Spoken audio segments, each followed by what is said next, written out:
HMTV ప్రేక్షకులకు నమస్కారం. దివ్యధామం కార్యక్రమానికి స్వాగతం. ఐశ్వర్యం, సంతానం, మోక్షం ఈ మూడు మనిషి జీవితంలో చాలా ముఖ్యమైనవి. ఈ మూడిటి కోసం మనిషి చాలా తాపత్రయపడుతూ ఉంటాడు. ఐశ్వర్యాన్ని కలిగించే అనంత పద్మనాభ స్వామి, సంతానాన్ని కలిగించే సంతాన వేణుగోపాల స్వామి, అలాగే మోక్షాన్ని కలిగించే పరమేశ్వరుడు. ఈ ముగ్గురు దేవులు కొలువైన దేవాలయమే ఈ త్రికూట ఆలయం. ఈ త్రికూట ఆలయానికి సంబంధించి ఎంతో చరిత్ర కలిగి ఉంది. సో దీని వెనుక ఎంతో ఆంతర్యం కూడా కలిగి ఉంది. అలాగే ఈ ఆలయానికి సంబంధించి ఎన్నో విశేషాలు కూడా మనం ఆలయం లోపలికి వెళ్ళి తెలుసుకునే ప్రయత్నం అయితే ఈరోజు చేద్దాం. నంది మండపం కనిపిస్తుంది. సో నందిని దర్శించుకున్న తర్వాతనే మనం ఆలయం లోపలికి వెళ్ళాలి. సో నంది చుట్టూ చూశారు కదా, ఎంతో అద్భుతంగా ఈ పిల్లర్స్ అనేవి కనిపిస్తూ ఉన్నాయి. సో అణువణువున అద్భుతమైన శిల్పకళ వేదిక ఉట్టిపడేలా ఎంత సుందరంగా, సో 1000 ఏళ్ల చరిత్ర కలిగిన ఈ ఆలయం కాబట్టి సో ఎంత సుందరంగా కనిపిస్తూ ఉంది. సో ఇప్పటికి కూడా చెక్కు చెదరకుండా ఈ ఆలయం మొత్తం స్తంభాలు అనేవి కూడా ఎంత నీట్గా మనకి కనిపిస్తూ ఉన్నాయి చూసారు కదా. సో వరంగల్లో రామప్ప ఆలయం, అలాగే వరంగల్లో 1000 స్తంభాల గుడి, రామపాలయం కలిగిన శిల్పకళ వేదిక, శిల్పకళ వలె ఇది కూడా మనకి ఈ గుడి కూడా కనిపిస్తూ ఉంది. సో నంది మండపం తర్వాత మనకి ఆలయం ఎంట్రన్స్ అనేది ఉంటుంది. ఇక్కడ నుంచి చూసారు కదా, మనకి 3 గోపురాలు కనిపిస్తూ ఉన్నాయి, లెఫ్ట్, రైట్ అండ్ మిడిల్లో. సో మనకి మిడిల్లోనే అనంత పద్మనాభ స్వామి వారు, పరమేశ్వరుడు, అలాగే సంతానాన్ని కలిగించే సంతాన వేణుగోపాల స్వామి ఆలయాలు కూడా ఉన్నాయి. సో ఆలయం లోపలికి వెళ్దాం రండి. తెలుగు నేల ఎన్నో అద్భుత ఆలయాలకు వేదిక. ఒకే చోట ప్రాంగణంలో అనేక అద్భుత ఆలయాలు కలిగి క్షేత్రాలుగా వెలుగుతున్న ఆలయాలు అనేక ఉన్నాయి. ఐశ్వర్యం, సంతానం, మోక్షమిచ్చే దేవతలు ఒకే చోట వెలిసిన మహాద్భుత ఆలయాలు అనేక ఉన్నాయి. ఐశ్వర్యాన్ని అందించే అనంత పద్మనాభస్వామి, సంతానాన్ని అందించే సంతాన వేణుగోపాలస్వామి, మోక్షప్రదాయకుడు శివుడు ముగ్గురూ కొలువై త్రికూటేశ్వరాలయానికి 1000 సంవత్సరాల చరిత్ర ఉంది. హైదరాబాద్ నగరానికి అతి సమీపంలో సంగారెడ్డి జిల్లా కేంద్రం నుంచి 3 కిలోమీటర్ల దూరంలో పవిత్ర గోదావరి నది ఉపనది మంజీరా నది ఒడ్డున ఉన్న కల్పగూరులో కొలువైన ఈ ఆలయం సుమారు 12,000 సంవత్సరాల క్రితం ఏర్పాటైంది. ఈ ఆలయంలో శివలింగాన్ని సాక్షాత్తు రాముడే ప్రతిష్ఠించాడని భక్తుల నమ్మకం.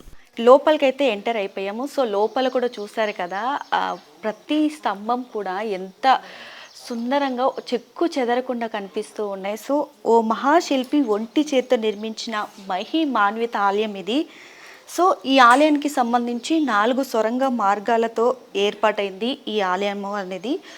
ముఖ్యంగా మనకి ఈ ఆలయం ఒక విశిష్టత ఏంటి అంటే, ఇది ఒక సెలయేరు వాగుపై నిర్మించిన ఆలయం అన్నమాట. సో అలానే మనం ముందుకు వస్తే, సో ఇక్కడ మనకి పరమేశ్వరుడు, మోక్షాన్ని కలిగించే పరమేశ్వరుడు కనిపిస్తూ ఉంటారు. సో మన భారతదేశంలో ఎన్నో శివాలయాలు ఉన్నాయి. సో ఈ శివాలయాలన్నీ కూడా రాముడు పోటీ పడి మరీ కూడా ప్రతిష్ఠించుకున్నారు. సో రావణుడు నిర్మించిన ఆలయానికి మనకి 3 అడ్డనామాలు కనిపిస్తాయి. సో ఇది వచ్చేసి మనకి ఇక్కడ త్రికూట ఆలయంలో వచ్చేసి ఈ పరమేశ్వరుడు మనకి శ్రీరాములు వారు ప్రతిష్ఠించిన శివలింగం అనమాట. సో ఇక్కడ చూసారు కదా, నిలువు లింగాలు అనేవి కనిపిస్తూ ఉన్నాయి. సో ఎంత అంటే 1000 ఏళ్ల చరిత్ర కాబట్టి చెక్కు చెదరకుండా ఎంత సుందరంగా ఇప్పటికి కూడా ఎంత చూడముచ్చటగా కనిపిస్తూ ఉంది చూసారు కదా.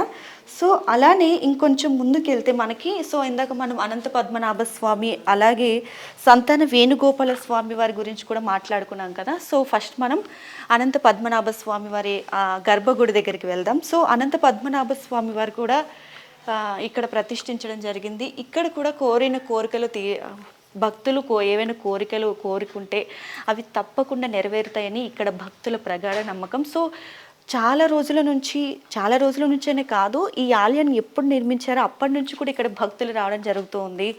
సో వారు కోరిన కోరికలు నెరవేరుతుంటాయి. సో ప్రతిరోజు కూడా ఇక్కడికి భక్తులు అధిక సంఖ్యలో వస్తుంటారు. అలాగే ముఖ్యంగా ఏవైనా ఉత్సవాలు జరిగినప్పుడు కూడా ఇక్కడ ఆలయానికి సంబంధించి ఆలయ అధికారులు కూడా, కమిటీ మెంబర్స్ అన్ని ఏర్పాట్లు కూడా చేయడం జరిగింది. సో నెక్స్ట్ వచ్చేసి మనకి సంతానాన్ని కలిగించే వేణుగోపాల స్వామి వారు. సో ఈ వేణుగోపాల స్వామి వారిని సంతానాన్ని, ముఖ్యంగా సంతానానికి సంబంధించి మహిళలు వచ్చి స్వామివారిని కోరుకుంటే తప్పకుండా సంతానం కలుగుతుందని, ఇక్కడే కాదు చుట్టుపక్కల నుంచి ఇతర రాష్ట్రాల నుంచి కూడా భక్తులు వచ్చి స్వామివారిని మొక్కుకుంటారు. అలాగే ఇక్కడ స్వామికి నిత్యం పూజలు కూడా జరుగుతూ ఉంటాయి. ఈ స్వామివారి విశిష్ట రూపాన్ని చూడటానికి 2 కళ్ళు కూడా సరిపోవు. చూశారు కదా ఎంత ముచ్చటగా కనిపిస్తున్నారు వేణుగోపాల స్వామివారు. సో పక్కాగా ఇక్కడ వచ్చి స్వామివారిని సంతానం కలగకపోతే వచ్చి ఇక్కడ మొక్కుకుంటే తప్పకుండా సంతానాన్ని ప్రసాదిస్తారు వేణుగోపాల స్వామివారు. క్రీస్తు శకం 11వ శతాబ్దిలో కాకతీయ రాజైన ప్రతాపరుద్రుని ప్రధాన సేనాధిపతి శిష్యుడు ఒంటిమిట్ట ఓబలయ్య గారు ఒకే చేతితో ఈ ఆలయాన్ని నిర్మించారు. ఈ దేవాలయం నిర్మాణ శైలి, శిల్పకళ అన్నీ వరంగల్లోని 1000 స్తంభాల నిర్మాణాలకు అతి దగ్గర పోలికలు ఉన్నాయి. నక్షత్రాకార అధిష్టానంపై నిర్మించిన ఆలయంలో స్తంభాలు మరియు కూర్మ మండపంలోని అద్భుతమైన శిల్పకళ మనకు కనిపిస్తుంది. ఈ ఆలయంలో 3 గర్భాలయాలు ఉన్నాయి. శ్రీ కాశీ విశ్వేశ్వర స్వామి ఆలయం, శ్రీ అనంత పద్మనాభ స్వామి ఆలయం, శ్రీ వేణుగోపాల స్వామి ఆలయం. ఈ 3 ఆలయాలు ఒకే చోట ఉండటం వల్ల ఈ ఆలయం హరిహర క్షేత్రంగానూ త్రికూటేశ్వరాలయంగానూ ప్రసిద్ధి పొందింది.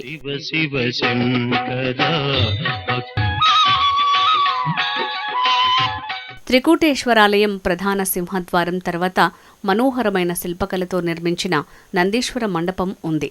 దక్షిణ దిశలోని గర్భగుడిలో పురాతనమైన అతిపెద్ద శివలింగం విశేషంగా దర్శనమిస్తుంది. ఇది అరుదైన శివలింగంగా గుర్తింపు పొందింది. బ్రహ్మసూత్రం కలిగిన ఈ శివలింగం ఇక్కడి ప్రత్యేకత. బ్రహ్మసూత్రం కలిగిన శివలింగాన్ని పూజిస్తే శివానుగ్రహం ఖచ్చితంగా లభిస్తుంది. తెలంగాణలోని ప్రముఖ ఆలయాలైన 1000 స్తంభాల గుడి, రామప్ప గుడి సరసన నిలిచే మహిమాన్వితమైన ఆలయం ఇది. ఈ ఆలయంలో మరెన్నో విశేషాలు ఉన్నాయి.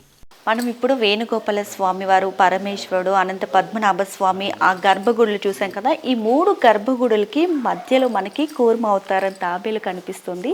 సో తాబేలును కూడా మొక్కుకుందాం. ముఖ్యంగా ఆలయ పూజారి ఉన్నారు. ఆలయ పూజారిని అడిగి తెలుసుకుందాం మరిన్ని విశేషాలు కూడా. చెప్పండి, మీరు ఎప్పటి నుంచి ఇక్కడ ఆలయ పూజారిగా పనిచేస్తున్నారు? సో ఈ ఆలయంలో వర్క్ చేయడం ఎలా అనిపిస్తుంది? నా పేరు భానుశంకర్. శ్రీ గురుభ్యో నమః. అరహ ఓం. నేను వచ్చేసి 1 వారం అవుతుంది. ఇక్కడ ఆలయంలో ప్రతి సోమవారం రుద్రాభిషేకం మరియు సాయంత్రం భజనా కార్యక్రమాలు ఉంటాయి. తర్వాత స్వామివారికి డైలీ భక్తులు అధిక సంఖ్యలో వచ్చి దర్శించుకొని పుణ్యతులై తీర్థప్రసాదాలు తీసుకొని ఆలయ విశిష్ట గురించి మాకు అడుగుతుంటే మాకెంతో సంతోషంగా అవుతుంది. కావున ఈ ఆలయంకు ఎంతో భక్తులు అధిక సంఖ్యలో రావాలని మనవి చేస్తున్నాం. మనతో పాటు కొంతమంది భక్తులు ఉన్నారు. ఇప్పుడే స్వామివారిని దర్శించుకొని బయటకు వచ్చారు. సో వారి అనుభూతి ఎలా ఉంది ఇవన్నీ కూడా తెలుసుకుందాం. నమస్తే అండి, మీ పేరు? నా పేరు శ్రీకాంత్ అండి. నేను సంగారెడ్డి వాసిని. నేను ఇక్కడ ప్రతి వారం వచ్చి స్వామివారిని దర్శించుకుంటానండి. ఈ స్వామివారికి మనం కోరికలు కోరుకుంటే నెరవేరుతాయనే ఒక దృఢ సంకల్పంతో ఉన్నారు. కాబట్టి నేను కూడా ఇక్కడికి వస్తాను. ప్రతి శివరాత్రి రోజు ఇక్కడ అభిషేకాలు జరుగుతాయి. ప్రతి శివరాత్రికి నేను ఇక్కడ అభిషేకం చేయించుకుంటానండి. అందుకే నమ్మిన మా కులదైవం లాగా మేము కొలుసుకుంటామండి. అంటే మీ కోరికలు నెరవేరుతాయి కాబట్టి నేను ప్రతి వారం సోమవారం ఇక్కడికి వస్తానండి. అలాగే ఈరోజు కూడా వచ్చాను. మొన్న సోమవారం వీలు కాక ఈరోజు వచ్చానండి. చెప్పండి అమ్మా, మీరు ఎక్కడి నుంచి వచ్చారు? మీ పేరు? నా పేరు సంతోష్ కుమారి అండి. నేను రాయలసీమ మదనపల్లి నుంచి వచ్చాను. అంటే ఫస్ట్ టైం అండి. మా తమ్ముడు ఇక్కడే ఉంటారు. తను చెప్పడం వల్ల వచ్చాను. ఈ గుడి మహిమ తెలుసుకొని వచ్చి దర్శనం చేసుకుందామని వచ్చానండి. అంటే ఎలా అనిపిస్తుంది మీరు అక్కడ రాయలసీమ నుంచి ఇక్కడికి వచ్చారు ఈ గుడి గురించి తెలుసుకోవడానికి? అంటే చాలా పురాతనమైన టెంపుల్ అని చెప్పినారండి. అందుకోసమే చూడడానికి ఒకసారి చూద్దామని వచ్చాము. బాగుందండి, చాలా బాగా అనిపిస్తుంది. మళ్ళీ వస్తారు ఈ టెంపుల్కి? ఇంకా మా తమ్ముడు ఇక్కడే ఉంటారు కాబట్టి మేము అప్పుడప్పుడు వస్తూ ఉంటాము. అంటే ఏమైనా కోరికలు కోరుకున్నారా దేవుణ్ణి? ఫస్ట్ టైం బాగుండాలని కోరుకున్నామండి. జరిగితే ఎవ్రీ ఇయర్ వస్తామండి. మనకి ఆలయం ముందే కోనేరు అనొచ్చు, అలాగే మెట్ల బావి కూడా అనొచ్చు. సో ఈ మెట్ల బావిలో స్నానం ఆచరిస్తే ఎలాంటి రోగాలైనా పోతాయని ఇక్కడ భక్తుల నమ్మకం. సో 1000 క్రితం నుంచి ఇప్పటి వరకు కూడా ఇక్కడ ఉన్నటువంటి భక్తులు వాటర్ని తలపై వేసుకున్నా కూడా సర్వ రోగాలు పోతాయని, మంచిగా చాలా ఆరోగ్యంగా ఉంటామని ఇక్కడ భక్తుల నమ్మకం. సో అప్పటి నుంచి కూడా ఈ ఆచారాన్ని ఇలాగే కొనసాగిస్తున్నారు. ఈ ఆలయం గురించి తెలుసుకోవడం ఒక ఎత్తు అయితే, ఇక్కడ ఉన్నటువంటి ఆలయం ముందున్నటువంటి ఈ మెట్ల బావి గురించి తెలుసుకోవడం మరొక ఎత్తు. సో అలానే ఇక్కడ మనకి మెట్ల బావిలో 4 సొరంగాలు 4 దిక్కుల వైపు కూడా కనిపిస్తూ ఉంటాయి. సో ఒకప్పుడు కాకతీయులు ఈ సొరంగం నుంచి ఎక్కడికైనా చేరుకునేవాళ్ళు. అప్పటి నుంచి కూడా ఈ ఆచారం అనేది ఇట్లనే కొనసాగుతుంది. సో చూసారు కదా, ఈ ఆలయం ముందున్నటువంటి ఆ మెట్ల బావికి సంబంధించి విశేషాలు తెలుసుకున్నాం కదా. 100 ఏళ్ల త్రికూటేశ్వర ఆలయంలో దక్షిణ దిశలోని గర్భగుడిలో యోగనిద్రలో శేషశయనుడైన అనంత పద్మనాభస్వామి, లక్ష్మీదేవి, బ్రహ్మదేవుడు మనకు కనిపిస్తారు. వారి పక్కన దశావతారాలు, అష్టదిక్పాలకులు కనిపిస్తారు. ఈ ఆలయానికి ఓ ప్రత్యేకత ఉంది. ప్రతిరోజు ఉదయం సూర్యకిరణాలు అనంత పద్మనాభస్వామిని తాకినప్పుడు ఆలయమంతా దివ్య తేజస్సుతో వెలుగులేనుతుంది. ఐశ్వర్యప్రదాత అయిన అనంత పద్మనాభస్వామి ఆలయంలో స్వామి విగ్రహం ఎంతో మహిమాన్వితంగా కనిపిస్తుంది. ఎన్నో మహిమలున్న ఈ స్వామిని పూజిస్తే అష్ట ఐశ్వర్యాలు సిద్ధిస్తాయని భక్తుల నమ్మకం. త్రికూటేశ్వర స్వామి ఆలయంలో మరో మహిమాన్విత ఆలయం వేణుగోపాల స్వామి ఆలయం. ఉత్తర దిశగా గర్భగుడిలో వేణువు, శంకుచక్రాలు ధరించిన శ్రీ వేణుగోపాల స్వామి ఇరువురు దేవేరులతో వెలసి ఉండటం ఇక్కడి ఆలయ విశేషం. ఇక్కడ వేణుగోపాల స్వామిని మొక్కుకుంటే సంతానాన్ని కలిగిస్తాడని భక్తుల నమ్మకం. ఇక్కడ స్వామికి నిత్యం పూజలు జరుగుతూ ఉంటాయి. ఈ స్వామి విశిష్ట రూపాన్ని చూడటానికి 2 కళ్ళు సరిపోవు. త్రికూటేశ్వరాలయం గర్భగుడి కింద కోనేరు వైపు కాశీ జడ ప్రవాహం ఉన్నట్లు స్థానికులు చెప్తారు. అందువల్ల చీలికగా ఉన్న నేల ద్వారా నాణాలు వేసినచో నీటి శబ్దం వినిపిస్తుంది. దీనికి 4 వైపులా సొరంగ మార్గాలు ఉన్నాయి. ఈ ఆలయంలో వెలిసిన ఓ మహిమాన్విత కోనేరు ఎంతో విశిష్టమైంది. ఈ కోనేరులో స్నానమాచరిస్తే ఎలాంటి రోగాలైనా పోతాయని భక్తుల ప్రగాఢ విశ్వాసం. ఈ ఆలయానికి సంబంధించి ఎన్నో విశేషాలు ఉన్నాయి, చరిత్ర కూడా ఉంది. సో అవన్నీ కూడా వివరించడానికి ఆలయ కమిటీ మెంబర్స్ మనతో పాటు ప్రెజెంట్ ఉన్నారు. వారిని అడిగి మరిన్ని విశేషాలు కూడా మనం తెలుసుకునే ప్రయత్నం అయితే చేద్దాం. ఇక్కడ వచ్చేసి నేను ఎంప్లాయీగా ఉంటుని రిటైర్మెంట్ అయిపోయినా. గతంలో నేను 8 సంవత్సరాలు ఆలయ కమిటీగా చైర్మన్గా నేను పనిచేసి ఉంటుంది. ప్రస్తుతము ఈ ఆలయము ఈ పరిస్థితిలో ఉంది. ఈ ఆలయ విశిష్టత ఏముందనంటే, కాకతీయులు అప్పుడు ఇది 1000 స్తంభాల గుడి కట్టిన రోజుల్లోనే ఈ ఆలయాన్ని ప్రారంభించి ఉంటారు బహుశా. ఇది ప్రతాపరుద్రుని కాలం 11వ శతాబ్దం నాటి ఆలయం ఈ నిర్మాణం జరిగి ఉంటుంది. మీరు ఒకవేళ చూసినట్టయితే ఈ ఆలయ పోలికలన్నీ మీకు 1000 స్తంభాల గుడిలో కనిపిస్తుంది. సేమ్ 1000 స్తంభాల గుడి మాదిరిగా ఉంది. అక్కడ స్తంభాలు పెద్దగా ఉన్నవి, ఇక్కడ చిన్నగా ఉన్నవి. అక్కడ ముందు వచ్చి నంది మండపం ఉంది.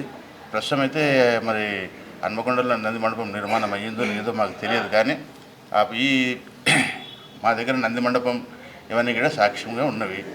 అప్పుడు ప్రతాపరుద్రుని కాలంలో కూడా ఇవన్నీ ఏంటంటే త్రికూటాలయం అని కట్టారు. ఈ త్రికూటములు అంటే ఏంటంటే, ఇప్పుడు సత్యయుగము, త్రేతాయుగము, ద్వాపరం అని చెప్పేసి ఈ 3 యుగాలకు నిదర్శనముగా ఈ ఆలయం లోపల విగ్రహాలు ప్రతిష్ఠింపజేశారు. అది ప్రత్యక్షంగా ఇక్కడ ఉన్నవి. ఇప్పుడు మన దక్షిణ భాగాన ఉన్నది శివలింగం ఉన్నది. ఈ శివలింగం వచ్చేసేసి ఏం చూపిస్తున్నది అంటే నిదర్శనము సత్యయుగానికి నాంది ఇది. ఈ సత్యయుగం లోపల ఉన్న వాళ్ళంతా కూడా నమశివాయ నమశివాయ అని చెప్పేసి వాళ్ళు ఈ ప్రపంచానికి మూలకారకులై సప్త ఋషులు ఆ విధంగా వాళ్ళతోని ఈ ప్రపంచాన్ని అంతా ఉత్పత్తి చేసి వచ్చారు. ఆ సప్త ఋషుల ద్వారా వచ్చినదే రాక్షసుల జననంతో త్రేతాయుగము. ఆ త్రేతాయుగానికి నాందిగా శ్రీమన్నారాయణుడు ఇక్కడ ఉండి ఆ రాక్షస సంహారం నిమిత్తమై ఆ శివునికి అభిషేకం చేసుకొని శివప్రత్యక్షం చేసి ఆ తర్వాత రావణ సంహారం ఇలాంటి కార్యక్రమాలు చేసినట్టుగా ఇక్కడ త్రేతాయుగాన్ని చూపిస్తూ ఉంది. ఆ తర్వాత వచ్చేసేసి ద్వాపర యుగం, ఇక్కడ శ్రీకృష్ణ భగవానుడు, అది ద్వాపర యుగానికి నాందిగా చూపిస్తూ ఉంది. ప్రస్తుతం మనకు నడుస్తున్నది కలియుగం. ఇవన్నీ నడిచినవని చెప్పడానికి ఈ ఆలయం ఒక నిదర్శనంగా విగ్రహ ప్రతిష్టలతో మనకు కనిపిస్తుంది. సో ఈ ఆలయంలో ఎప్పుడెప్పుడు పూజలు జరుగుతుంటాయి? సో భక్తులు ఎలాంటి సందర్భాలు ఇక్కడికి అధికంగా వస్తుంటారు? శివరాత్రి సందర్భంగా అయితే చాలామంది వేలాది మంది ప్రజలు ఇక్కడ వచ్చేసి చూస్తూ ఉంటారు. మేము చిన్నతనంలో చూసినప్పటి నుంచి కూడా ఇది వాళ్ళకు తెలిసిందేమో ఇక్కడ ఈ శిల్పాలు ఉన్నాయని చెప్పేసి వచ్చేవాళ్ళు. ప్రస్తుతం అయితే చైన్ సిస్టమ్ లోపల రోజువారీగా ఒక 100కు 200 300 కార్ల మాదిరిగా ఈ ఊరికి వస్తూ ఉన్నారు. చాలా జనాభా వచ్చేసేసి ఆలయాన్ని సందర్శించుకొని దైవ దర్శనం చేసుకొని పునీతులు అవుతున్నారు. పునర్దర్శనం కూడా వాళ్ళు వస్తూ ఉన్నారు. వాళ్ళ సంకల్పాలు చెప్పారు. మేము వాళ్ళని ఆహ్వానించినాం. గతంలో 8 సంవత్సరాల క్రితం నేను ఉన్నప్పుడు ఒక 2 కోట్ల రూపాయలు కాంట్రిబ్యూషన్ చేసేసి ఇక్కడ మధ్య మండపం, నంది, హనుమాన్ ఇవన్నీ పెట్టి ఉంటుంది. వీళ్ళు పురావస్తు శాస్త్ర వాళ్ళు వచ్చి ఇది కాదని చెప్పేసి మట్టి మొత్తం తీసేసి మేము చేసిన 2 లక్షల రూపాయల కన్స్ట్రక్షన్ అంతా తీసి పక్కకు పడేసి ఆ తర్వాత ఈ 60 లక్షల రూపాయలు పెట్టి 4 రాళ్ళు పెట్టేసి వెళ్ళిపోయినారు. ఈ ప్రస్తుత పరిస్థితి అయితే ఆలయం విస్తీర్ణం అయితే పెంచింది, కానీ ఆలయ అభివృద్ధికి ప్రభుత్వంతో అలాంటి సహకారం లేదు. మీరు చెప్పండి, మీరు ఎప్పటి నుంచి ఇక్కడ కమిటీ మెంబర్గా వర్క్ చేస్తున్నారు? ఎలా ఉంది? నేనంటే రీసెంట్గా వచ్చినా మేడం. నా పేరు శ్రీనివాస్, నేను కల్పూరు వాస్తవ్యని. నేనంటే ఇప్పుడు ఒక 5 సంవత్సరాలు కావచ్చు కమిటీల మెంబర్గా ఉండి. అయితే ఈ ఆలయం వచ్చేసి 11వ శతాబ్దంలో ప్రతాపరుద్రుని శిష్యుడైన ఓబులయ్య గారు నిర్మించడం జరిగింది. ఇక ఈడ ప్రతి సోమవారము శివునికి అభిషేకం ఉంటుంది. మళ్ళీ మాస శివరాత్రి నాడు అన్నపూజ కార్యక్రమం, శివునికి ప్రత్యేకంగా పూజ కార్యక్రమం నిర్వహించడం జరిగింది. అంటే 1000 ఏళ్ల చరిత్ర కలిగిన ఈ ఆలయంలో మీరు వర్క్ చేయడం మీకు ఎలా అనిపిస్తుంది? మేడం, ఇప్పుడు ఆలయంలో ఆలయ కమిటీతో పాటు ఆలయ సేవ చేయడం అనేది నాకు కూడా చాలా సంతోషకరమైన విషయం. ఎందుకంటే చేయడం అనేది, ఆలయానికి సేవ చేయడం అనేది మనకు అదృష్టంగా భావిస్తున్నాను నేను. అలానే మరొక కమిటీ మెంబర్స్ కూడా మనతో పాటు ఉన్నారు. వాళ్ళని అడిగి సో ఈ ఆలయానికి సంబంధించి మరిన్ని విశేషాలు కూడా మనం తెలుసుకునే ప్రయత్నం అయితే చేద్దాం. నమస్తే అండి. నమస్తే అండి, నా పేరు మున్నూరు శ్రీనివాస్ అండి. నేను ఆలయ కమిటీ ఉపాధ్యక్షులు. నేను గుడి ఆవరణలో కోనేరు ఉంది. ఇది కోనేరు దాని విశేషత ఏంటంటే, మా పూర్వీకులు చెప్పేవాళ్ళు ఆ కోనేరులో స్నానం చేస్తే ఎలాంటి చర్మ వ్యాధులు అయినా సరే నయం అవుతుందని తెలుసండి. దీన్ని తెలుసుకొని చాలా ప్రాంతాల నుంచి భక్తులు వచ్చేసి స్నానం ఆచరించి వెళ్తుంటారు. ప్రస్తుతం ఈ ఆలయం నాచుతో కప్పబడి భక్తులకు ఏమాత్రం ఉపయోగపడని రీతిలో ఉంది. ఈ ఆలయం నిత్యం భక్తులతో కిటకిటలాడుతూ ఉంటుంది. నిత్య పూజలు జరుగుతాయి. ప్రత్యేక పర్వదినాల్లో విశేష పూజలు, అభిషేకాలను నిర్వహిస్తారు. ముఖ్యంగా మహాశివరాత్రి వేడుకలు ఇక్కడ అంగరంగ వైభవంగా జరుగుతాయి. అలాగే కార్తీక మాసంలో 1 నెల రోజుల పాటు ఇక్కడ పూజలు శాస్త్రోక్తంగా జరుగుతాయి. త్రికూటేశ్వర ఆలయంలోని వైష్ణవాలయాల్లోనూ నిత్య పూజలు శాస్త్రోక్తంగా జరుగుతాయి. శ్రీ అనంత పద్మనాభస్వామి, శ్రీ వేణుగోపాలస్వామి ఆలయాల్లో వైష్ణవ సంప్రదాయం ప్రకారం ప్రత్యేక పూజలు జరుగుతాయి. వైకుంఠ ఏకాదశితో పాటు శ్రావణ మాసాల్లో ఈ ఆలయాల్లో ప్రత్యేక పూజలు జరుగుతాయి. శ్రీ వేణుగోపాలస్వామి ఆలయంలో శ్రీ కృష్ణాష్టమి కన్నుల పండుగగా జరుగుతుంది. సో మీరు చెప్పండి, మీరు ఎప్పటి నుంచి ఇక్కడ కమిటీ మెంబర్గా ఉన్నారు? సో మీకు ఆలయం గురించి ఎలాంటి విషయాలు తెలుసు? నేను ఒక 20-25 ఇయర్స్ అవుతుంది. స్టార్టింగ్లో నా పేరు రమేష్. అయితే నేను మంజీరా దగ్గరలో ఉన్న 1/2 కిలోమీటర్లో మంజీరా వాటర్ వర్క్స్ ఉంటుంది, దాంట్లో పనిచేస్తుంటాను నేను. అయితే స్టార్టింగ్లో నేను ఒక 25 సంవత్సరాల క్రితం శాఖ నడుస్తుండే అనమాట, RSS. దాంట్లో ప్రారంభమై అక్కడి నుంచి మెల్లమెల్లగా ఇక ఈ ఆలయానికి వచ్చుడు, సేవా కార్యక్రమాలు, భజన కార్యక్రమాలు, తర్వాత ఆలయ శుద్ధి గురించి దాని గురించి చేస్తుండేవాడిని. ప్రస్తుతానికి ఈ శిల్పకళ, త్రికుటాలయం అంటే తర్వాత కాశీ విశ్వేశ్వరుడు, తర్వాత అనంత పద్మనాభ స్వామి, తర్వాత వేణుగోపాల స్వామి. ఈ అనంత పద్మనాభ స్వామి ప్రత్యేకత ఏంటంటే, సూర్యుడు ఉదయించగానే సూర్యకిరణాలు ఫస్ట్ ఈ అనంత పద్మనాభ స్వామి పాదాలపై పడుతుందన్నమాట. అదొక విశిష్టత ఉన్నది ఈ గుడికి. ఇక శిల్పకళ చాతుర్యం అంటే బాగానే ఉంది. అప్పటి కాకతీయ పరిపాలనప్పుడు ఈ ఓబులయ్య అనే ఒక వ్యక్తి ఒంటి చేతితోనే చేసిందనే చరిత్ర ఉన్నది ఆయన. సో మరొక కమిటీ మెంబర్ కూడా ఉన్నారు, వారిని కూడా అడిగి తెలుసుకుందాం. చెప్పండి, మీరు ఎప్పటి నుంచి కమిటీ మెంబర్గా ఉన్నారు? సో ఎలా అనిపిస్తుంది? మేము ఇక్కడనే వాస్తవులం అండి, కల్పూరు వాస్తవులము. గుడి ముందరనే మా ఇల్లు కూడా ఉంటుంది. అయితే ఇక్కడ వచ్చేసి నేను చిన్నప్పటి నుంచి కూడా ఇక్కడే ఆడుకోవడం జరిగింది, ఇక్కడే పెరిగే పెద్ద జరిగింది. ఇక్కడే ఆలయం అభివృద్ధిలో ఎటువంటి పనికైనా ముందుండి అందరితో పాటు నేను కూడా వచ్చి సహకారం చేస్తుంటాను. ఇక్కడ విశేషం ఏంటంటే, మన దగ్గర శివరాత్రి ఒకటి బ్రహ్మాండంగా జరుపుతాము. శివరాత్రి ప్లస్ తర్వాత వైకుంఠ ఏకాదశి రోజు అనంతపద్మనాభస్వామికి కూడా ప్రత్యేక పూజలు చేపిస్తాము. తర్వాత శ్రీరామనవమి, తర్వాత మన గోకులాష్టమి రోజు కూడా మన వేణుగోపాల స్వామి కూడా ప్రత్యేకమైన అభిషేకాలు జరిపిస్తూ ఉంటాం. అక్కడ ఎటువంటి దాని తర్వాత వచ్చేసి ఏ కార్యక్రమం అయినా శ్రీరామనవమి ఇట్లాంటి కొన్ని కార్యక్రమాల తర్వాత కూడా అన్నప్రసాదం ఇక్కడే పెట్టి జరిపిస్తూ ఉంటాము. భక్తులు కూడా అధిక సంఖ్యలో వచ్చేసి ఇక్కడ వచ్చి ప్రసాదం తీసుకొని తరిస్తూ ఉంటారు.